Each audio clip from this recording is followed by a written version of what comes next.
hibridoma atau disebut juga sel Bastar. Prosesnya dinamai dengan teknologi hibridoma atau fusi sel.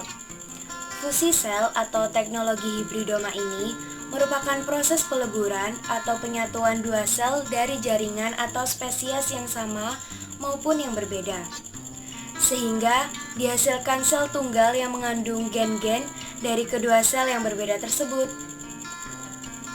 Sel tunggal ini dinamakan hibridoma atau sel Bastar, yang memiliki sifat-sifat kedua sel.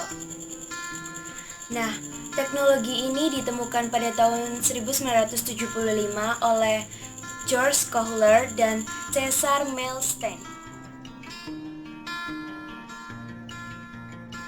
Di dalam fusi sel diperlukan adanya yang pertama, sel sumber gen atau sumber sifat ideal. Yang kedua, sel wadah atau sel yang mampu membelah cepat. Dan yang ketiga, fusi gen atau zat-zat yang mempercepat fusi sel. Fusi sel diawali oleh pelebaran membran dua sel, serta diikuti oleh peleburan sitoplasma atau plasmogami dan peleburan inti sel atau kariogami. Pembentukan antibodi monoklonal dapat dilakukan dengan menggunakan percobaan kelinci atau tikus. Seperti pada gambar memperlihatkan. Pada gambar pertama, tikus disuntik antigen agar terbentuk antibodi. Pada gambar kedua, sel penghasil antibodi diambil dari limfa. Kemudian pada gambar ketiga, sel kanker dikulturkan. Selanjutnya, gambar yang keempat, pembentuk antibodi dan sel tumor didifusikan.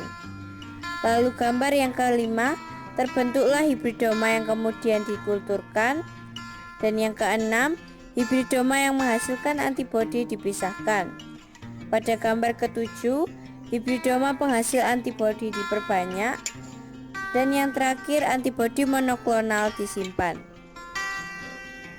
Seperti yang telah dijelaskan oleh teman-teman saya, teknologi hibridoma ini dilakukan dengan cara menggabungkan sel limfosit B dengan sel kanker. Mengapa demikian?